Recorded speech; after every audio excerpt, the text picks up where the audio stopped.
Good morning, class! Today, we will continue our discussion on our Module 1 for our fourth quarter.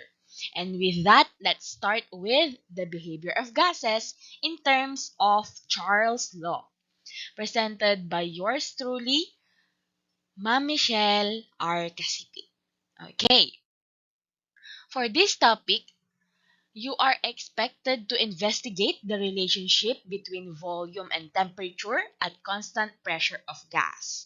And you should be able to explain the relationship between temperature and volume at constant pressure. Number two, apply Charles' law mathematically. And lastly, you must appreciate the importance of Charles' law in real life situations. But first, let's have some recall. Okay, let's review the previous lesson that you have studied on your own pace. Okay, which is the Boyle's Law by Robert Boyle. Let's have here our recall questions. Question number one. What is the relationship between volume and pressure at constant temperature? Can you still remember, class?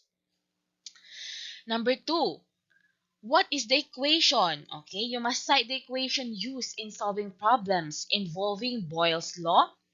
And number three, how important is Boyle's law in our daily lives?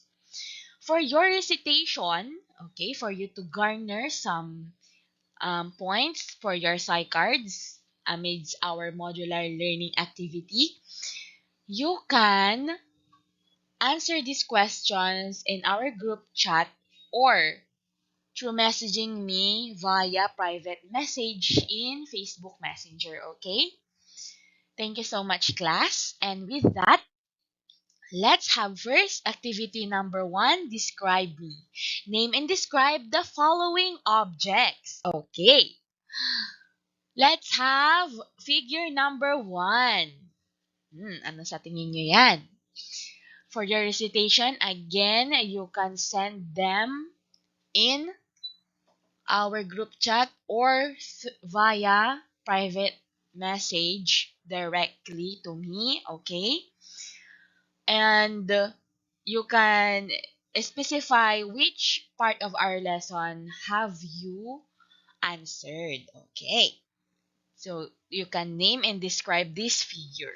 How about figure number 2? That's it for our figure number 2. Ano kaya ang connect ng mga ito sa ating lesson ngayong araw? Okay, next up, class. Figure number 3. What do you think is he doing in the picture? Okay. And last, figure number 4. Okay, very summer ang vibes. Alright. Now, with that, before we proceed with the nitty-gritty of the lesson, let's have some observation. Let's observe the following illustration and answer the following questions. Okay, this is the illustration, class. As you can see here, we have a movable piston, okay, containing a certain amount of gas in this part. And as you can see, the pressure is held constant while the temperature increases gradually. And what can you observe as the temperature in this illustration increases? What can you observe on its volume? Ano yung nahihinuhan nyo sa nangyayari doon sa volume ng gas? Alright? And we can see here on the left side as you are facing this video discussion, the mass of the gas present here, which is also held constant. That's why it's indicated here, frozen po ang mass and pressure. And the one illustrated on this side, on our right side, is the graph pertaining the volume and temperature of the gas. Okay, I will give you a few more moments to observe it.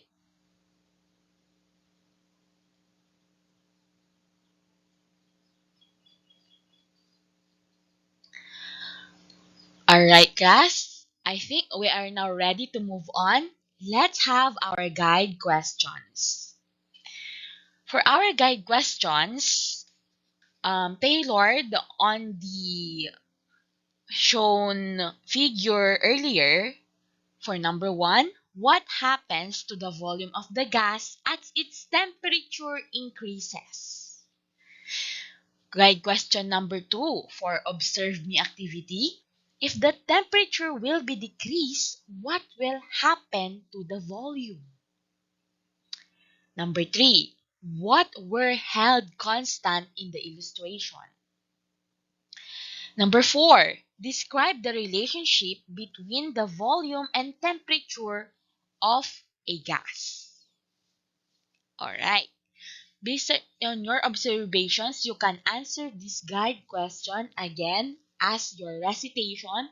It is not necessary for you to answer these recitations just like what I have mentioned earlier. You can directly chat your answers in our group chat, okay, or via PM. Alright? You are no longer obliged to write it on paper. You can directly send a message or a voice message if you want so. Anything that is probable on your side during this times class, it's okay. Okay. Now, with that, let's have our lesson proper. Okay. Now, for Charles' law, we have here Jacques Charles. In his experiment, he trapped a sample of gas in a cylinder with a movable piston in water bath at different temperatures.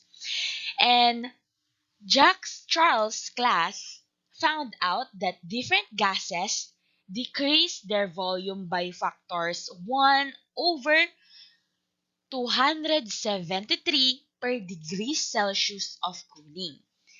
Is the amount 273 familiar to you, class? Yes, if you can still recall po, we use the constant 273.15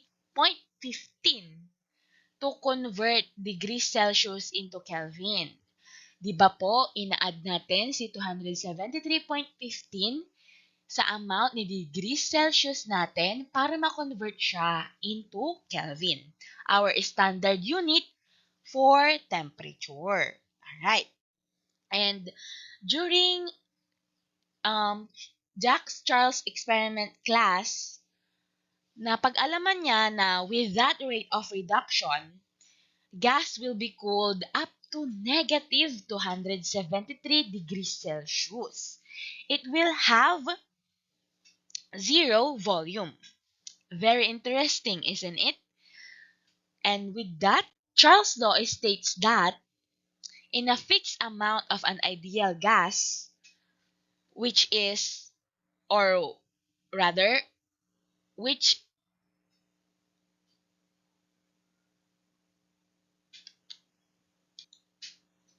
okay, paumanhin class for some technical difficulties.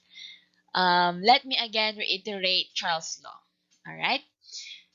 Okay, for Charles' law, in a fixed amount of an ideal gas, which is kapag itong ideal gas na to is kept at a constant or fixed pressure, the volume and temperature are directly proportional. Unlike po kay Boyle's law, wherein you have studied that at a constant temperature, volume and pressure of a gas is inversely proportional. Alright. Okay.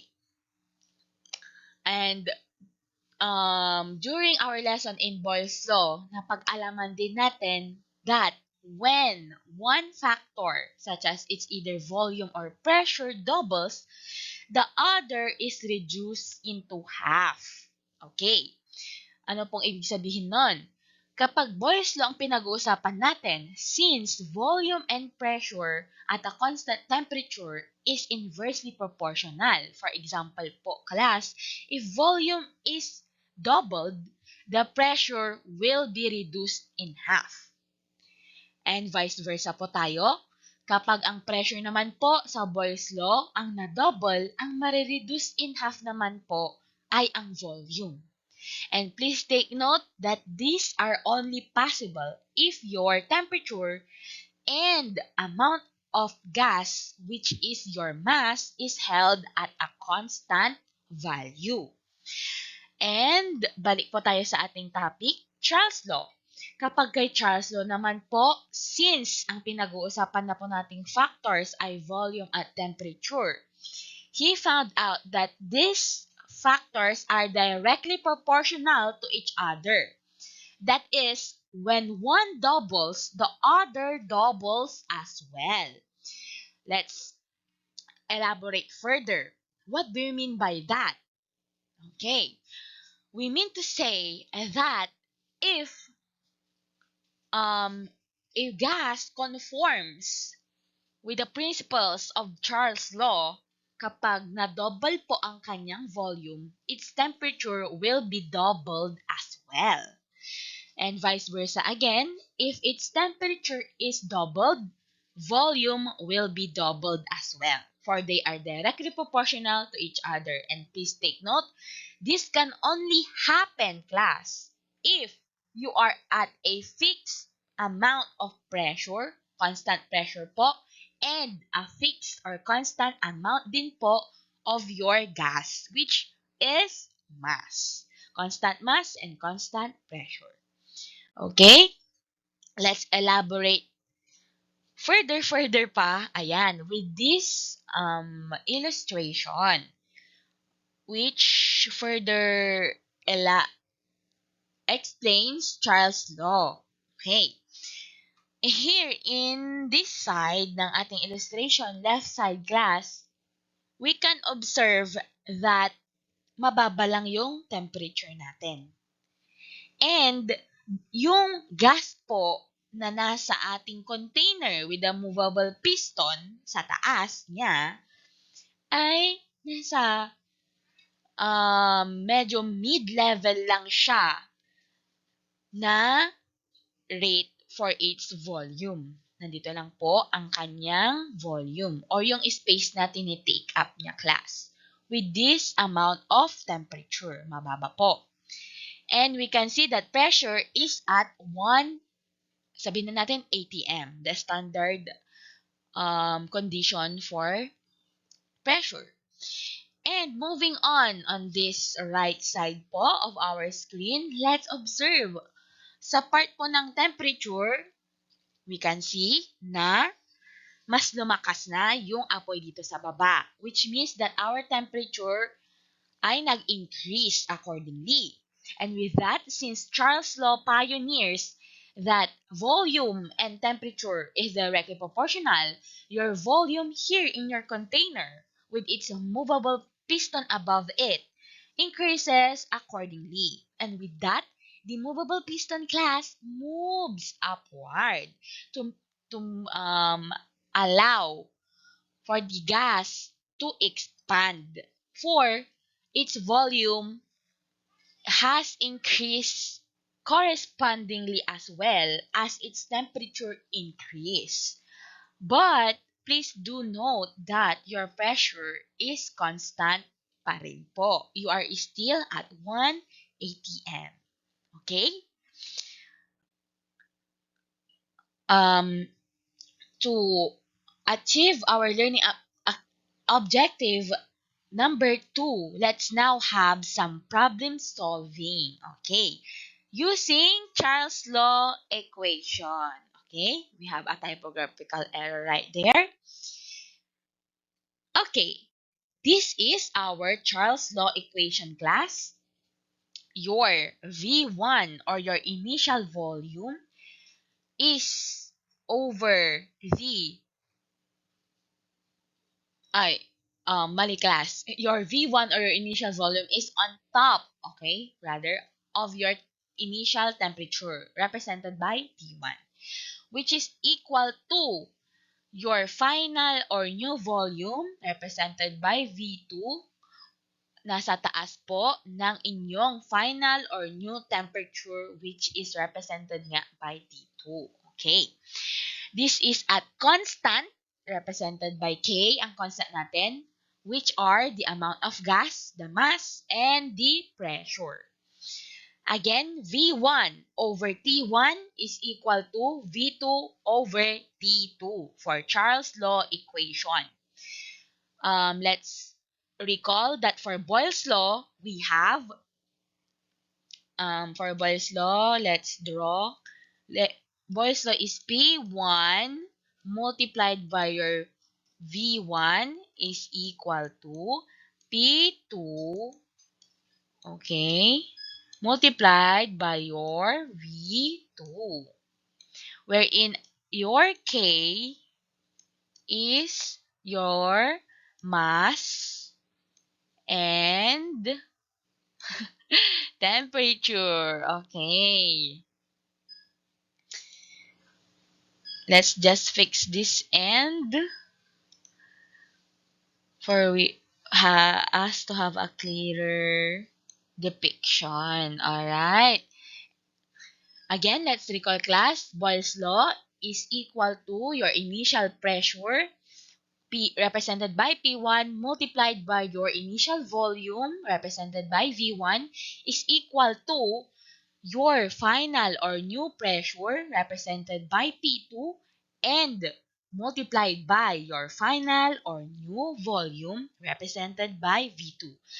At K, or constant, your constants are mass and temperature. This is for Boyle's law. Okay, please remember that. This is for Boyle. And this one naman po is for Charles. Again, our formula for Charles' law I V1 over T1 is equal to V2 over T2. Now, let's move along by having an example. Problem number 1. A gas occupying a 4-liter flask at 20 degrees Celsius can expand to a volume of 8 liters at a constant pressure. Calculate the final temperature. Okay. So, ano daw meron tayo dito, class? Meron tayong flask na may gas. Okay. At ito raw po ay nagkaroon ng expansion yung gas na nandito. At naging ganito na siya, class. Balik tayo dito sa initial nating flask wherein ang ating volume or yung space na tinitake up ng gas natin ay 4 liters lamang po. At ang ating temperature ay 20 degrees Celsius. Okay, next one. Since nagkaroon po ng pagbabago sa volume wherein nag-increase po siya from 4 liters to 8 liters, ang hinahanap na po natin ay ano yung final temperature, wherein this volume is possible for our given hypothetical flask. Alright. Now, in answering problems, most especially in our class, Science 10, for this quarter, you will follow the GESA method. Have you encountered that class noon po? If not, let me explain what is the GESA method. The GESA method stands for G for given, U for unknown, E for equation, S for solution, and A for your answer. So, class, with this format, mas magiging madali po ang pagsasagot natin dahil na-identify na po natin agad-agad ano yung mga kailangan natin instead of arriving to certain solutions na agad into our answer. Of course, we need to identify first what are the given in our problem, what is being asked, ano po yung required or the unknown, and ano yung gagamitin nating equation for us to solve such problem and to come up with our answer, our final answer. Okay, let's have our GESA method for problem number 1. Our given is, volume po natin, V1, first volume is 4 liters, and the temperature or T1 is equal to 20 degrees Celsius. Nandun po. And our V2, yun po yung given natin, ay 8 liters. Now, the unknown is, ang hinahanap po ng problem number 1, calculate the final temperature. That's why the unknown is T2 or the final or new temperature. Nasaan na po tayo? Equation. For equation, we will use yung binigay po natin kaninang Charles Law equation. V1 divided by T1 is equal to V2 divided by T2. And, of course, we cannot use this na ganito po siya. We will derive the equation for T2 from this original Charles Law equation. I will have a separate explanation for derivation of equations later on. And for now, let's use this one, wherein the final or new temperature represented by T2 is equal to V2 multiplied by T1 divided by V1. And apart from that, we also need to use our conversion of unit from Celsius to Kelvin, wherein the temperature for Kelvin is equal to the temperature at degrees Celsius plus our constant 273.15 Kelvin. Why do we need to convert the degrees Celsius given into Kelvin po? Because Kelvin is the standard unit that we must use in dealing with this kind of situations. Okay? Kapag degrees Fahrenheit ang binigay doon, of course, we will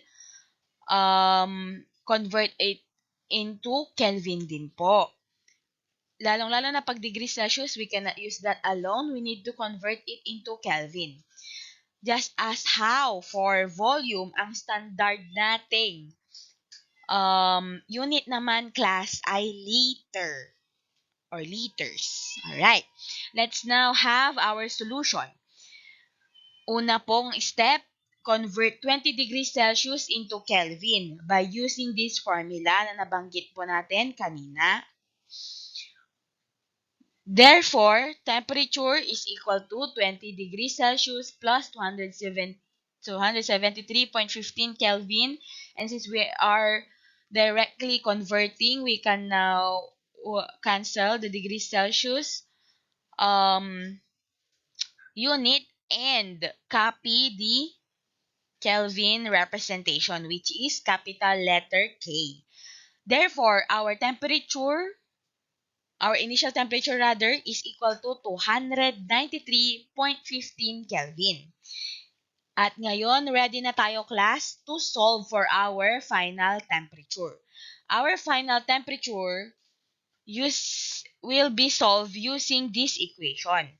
Volume na final po, V2 multiplied by T1 over V1. Now, T2 is equal to, ilagay lang po natin yung mga given doon sa mga specific na places nila. For V2, we have 8 liters. Okay. T1, 293.15 Kelvin. And V1 ay 4 liters. At ngayon, ready na po tayong mag-cancel ng units for volume. Since ang hinahanap natin ay temperature, dapat ang maiwan dito ay unit ng temperature. At dapat hindi siya degrees Celsius, dapat Kelvin. Okay, kaya cancel na po ang liters. Now, let's multiply 8 into 293.15 K. We will have 2345.2 Kelvin. And let's just copy our denominator 4.0. And we are now ready to divide in order for us to find out what is our final temperature for problem number 1. Now, class, 2345.2 Kelvin divided by 4.0 is equal to 586.30 Kelvin. Oh, please note, class, that for our problems, ang ating pong susundan na format sa ating mga sagot ay 2 decimal places. And please round off if necessary. But for our situation, it is no longer necessary. That's why ito na po ang ating final answer. Fulfilling the GESA method, answer will be T2 is equal to 586.30 K. Or, for some spice lang, let's convert it into degrees Celsius. Minus nyo lang po si 273.15 Kelvin. At mag-a-arrive po tayo sa conversion ng Kelvin to degrees Celsius, which is 313.15 degrees Celsius. But, if ang answer nyo, class, is this alone, yan na po ay valid and correct. You are not obligated to convert it further into degrees Celsius. Okay, converting to degrees Celsius here in our example is just a reiteration. Okay, let's now proceed with problem number 2. And I hope you are following or you will follow this time around in answering this problem. Okay, you can get some scratch paper, a pen, and a pencil, and let's answer problem number 2. The volume of a helium balloon is 0.85 liters at 38 degrees Celsius. What is the new volume of the helium balloon if the temperature is degrees at 5 degrees Celsius? Okay, let's analyze first para malaman natin ano yung mga given at ano yung unknown. Meron po tayong helium balloon dito, class. And anong nangyari sa kanya? Nagkaroon siya ng new volume. Nagkaroon siya ng new temperature na kung saan from 38 degrees, nag-decrease po siya into 5 degrees Celsius. Okay. And initially, our volume is the volume of our helium balloon, okay, ay 0.85 liters. At ang temperature niya po initially ay 38 degrees Celsius. Now, nung nagkaroon siya ng decrease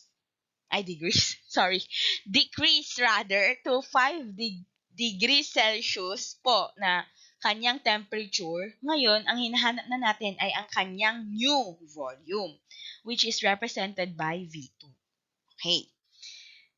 Now, following GESA method, we will solve this problem na, class. Again, GESA method stands for given, G for given, U for unknown, E for equation, S for solution, and A for your answer. And ito na po siya, our given ay V1,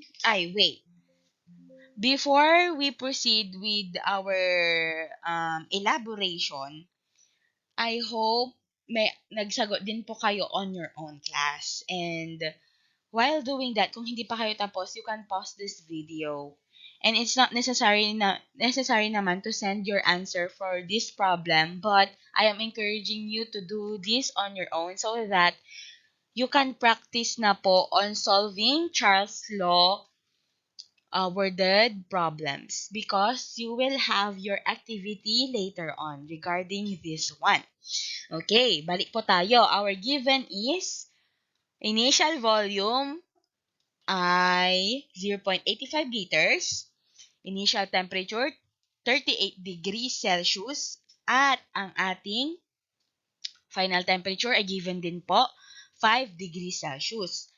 U, unknown. Ano po yung unknown? Ang unknown po natin ay what is the new volume? So, V2. Final new volume ang nawawala. Now, anong gagamitin nating equation? Charles' law. Since ang mga involved na factors ay initial and final volume at initial and final temperature. Again, at constant, anong constant natin dito? Pressure and mass. And with derivation, ito na po yung formula natin. Again, I will send a separate video for the explanation po on how are we going to derive formulas. And this time, since you are already in grade 10, I hope may idea na kayo, but no worries class. Ma'am will still elaborate this one. Okay. For V2, ang nawawala natin, kaya ang formula natin ay V1 multiplied by T2 divided by T1. V2 is equal to V1 times T2 over T1. And gagamitin po natin ulit yung formula for converting temperature at degrees Celsius to Kelvin, which we're in temperature at or ang unit niya ay Kelvin is equal to temperature at degrees Celsius plus 273.15 K. Now, let's proceed na po sa ating solution. Hanapin muna natin, syempre, first step, convert muna natin si 38 degrees Celsius at 5 degrees Celsius into Kelvin gamit ang formula na ito, class. And with that, T1 will be 38 plus 38 degrees Celsius plus 273.15 K. Our T1 will be 311.15 Kelvin. And for T2, 5 degrees Celsius plus 273.15 Kelvin, our final or new temperature T2 will be 278.15 Kelvin. Now that we have converted our temperatures into Kelvin, we are ready na po to proceed with our main solution para mahanap po ang ating unknown V2. Again, V2 is equal to V1 multiplied by T2 over or divided by T1. Then, V2, ilalagay lang po natin yung mga given natin sa specific positions po nila. V1 is 0.85 liters. And T2 is 278.15 Kelvin.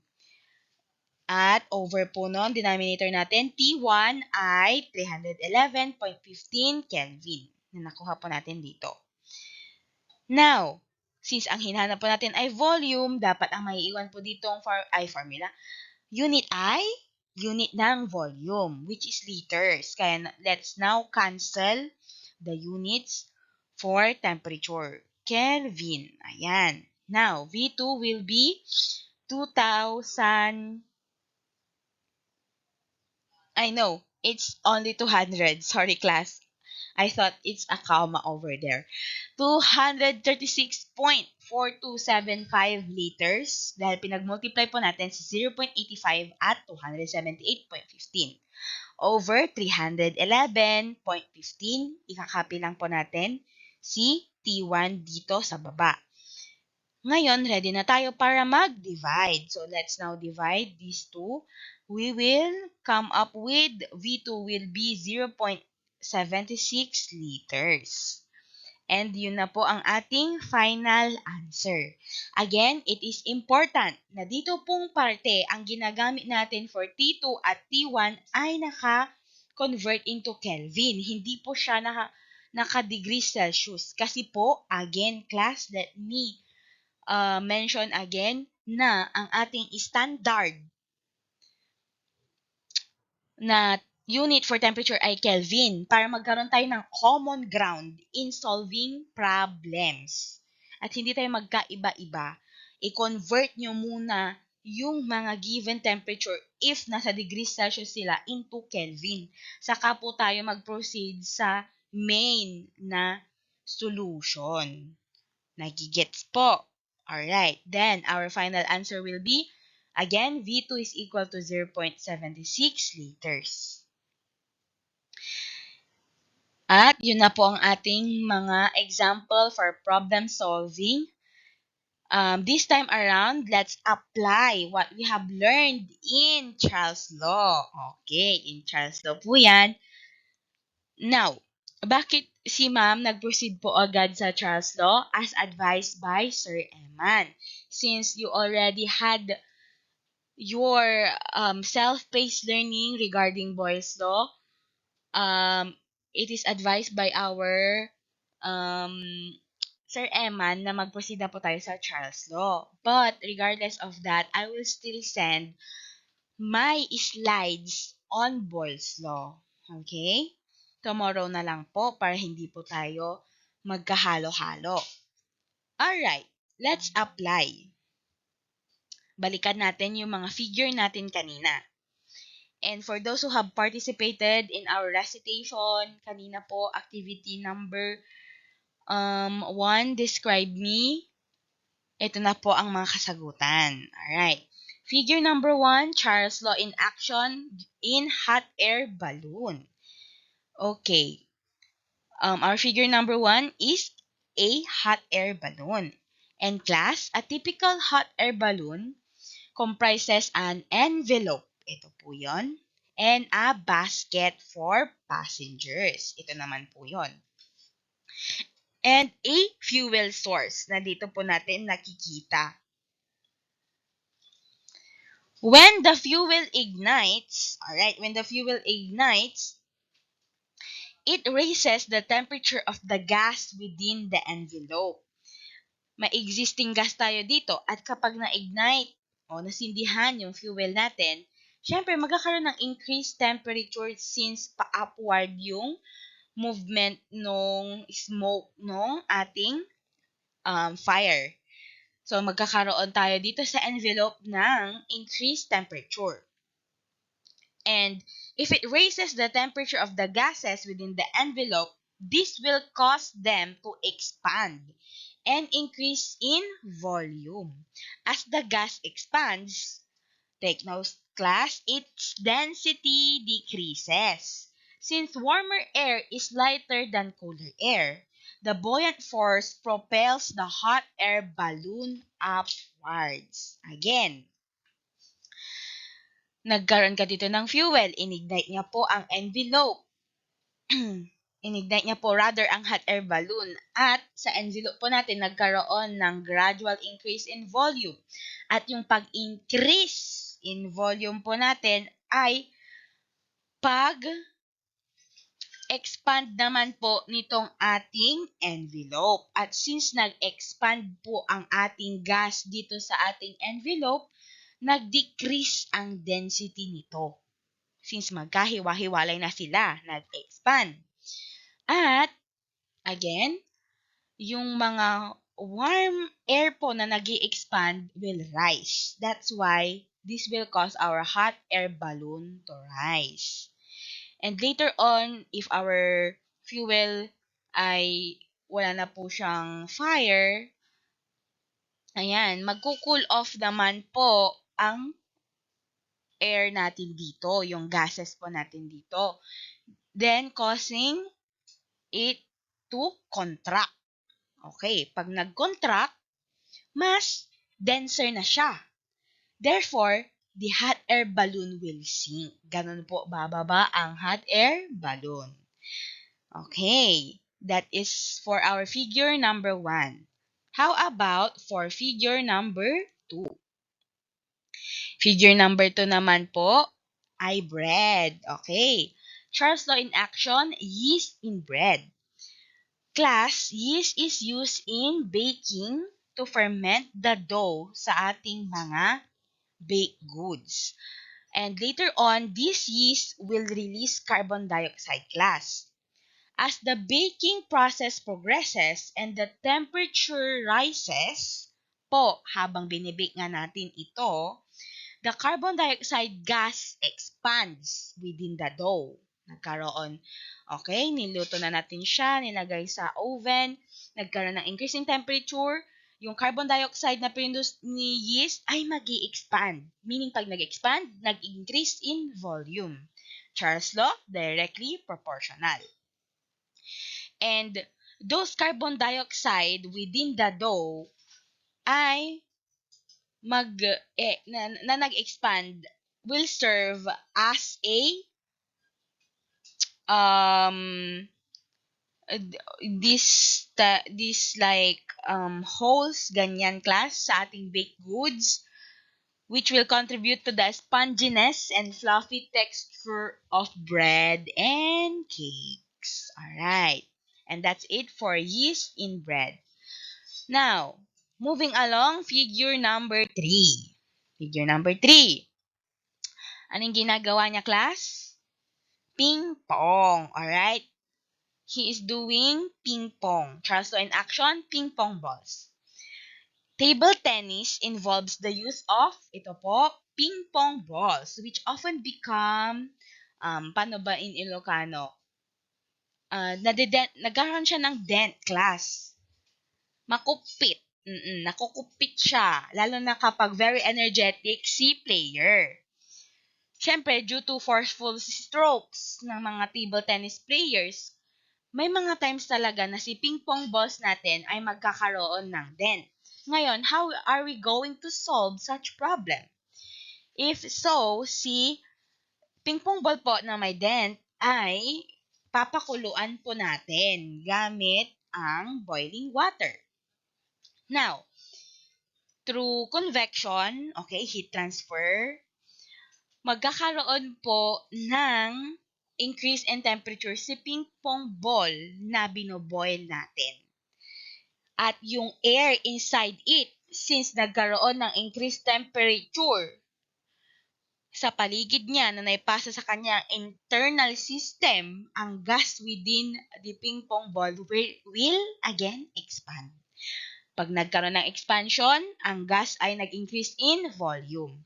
And with that, the dent will be mended, will be fixed accordingly. And you are ready again to slay your table tennis. Okay. That's it for figure number 3, class. And lastly, let's have figure number 4. Very summer ang vibes. Charles Law in action. For floaters naman. Class, you've likely used a pool float while learning to swim before. Ang mga floaters natin contains air, making them less dense than water. Kaya sila lumulutang sa tubig dahil mas mababa po ang density nila. Okay.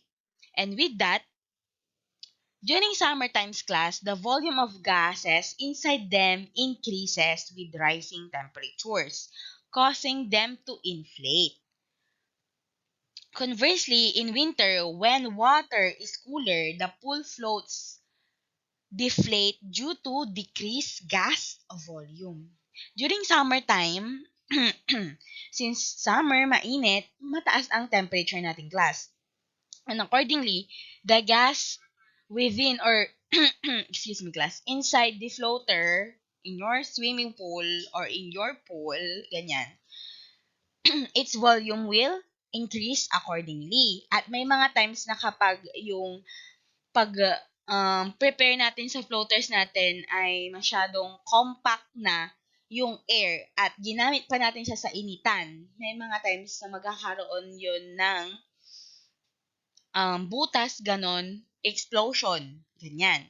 Dahil, since sobrang na-reach na yung limit na volume noong nilagyan mo ng air yung floater mo, nung binombahan mo siya ng air, tapos ginamit mo siya nung sa swimming pool mo, mainit, mag-expand pa yung air doon. Kaya, mas mag-bloat pa yung floater mo. May mga times talaga na mag-i-explode siya. Alright? And during winter naman, nabanggit niya kanina, or during the times na rainy seasons, sa context natin sa Pilipinas, malamig, yung air naman sa ating floater ay magdi-decrease in volume. Since ang sa paligid mo, ang naipapasa sa kanya ay yung sa air sa loob ay mababang temperature, the volume will decrease gradually dito sa ating floater, causing it to deflate. Alright.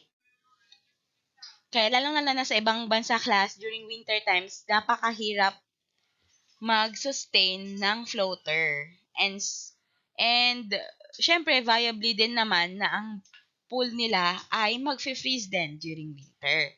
Kaya, imposible talagang makapag-enjoy sa pool. Alright. And with that, we are done with our Apply Me session. Now, for your assessment, this will be sent tomorrow. So, brace yourselves, class. You can review our lesson on Charles Law with this recorded discussion, and I will send to you as well the PowerPoint presentation for this topic. And thank you so much, class, for listening. If you have any reactions, questions, or clarifications, don't hesitate to ask them directly to me through our group chat or via private message. At in brief, that's it for Charles' law. Again, Charles' law states that at constant pressure and mass, volume and temperature is directly proportional to each other for an ideal gas. This is pioneered by Jacques Charles and can be um, can be represented by the following equation. V1 initial volume over T1 initial temperature is equal to V2 final volume or new volume over T2 or the final or the new temperature. That's it, class. Thank you so much. Let's have asynchronous discussion na lang sa ating respective group chats. Once again, have a great day ahead. God bless. Stay safe and hydrated. Goodbye for now.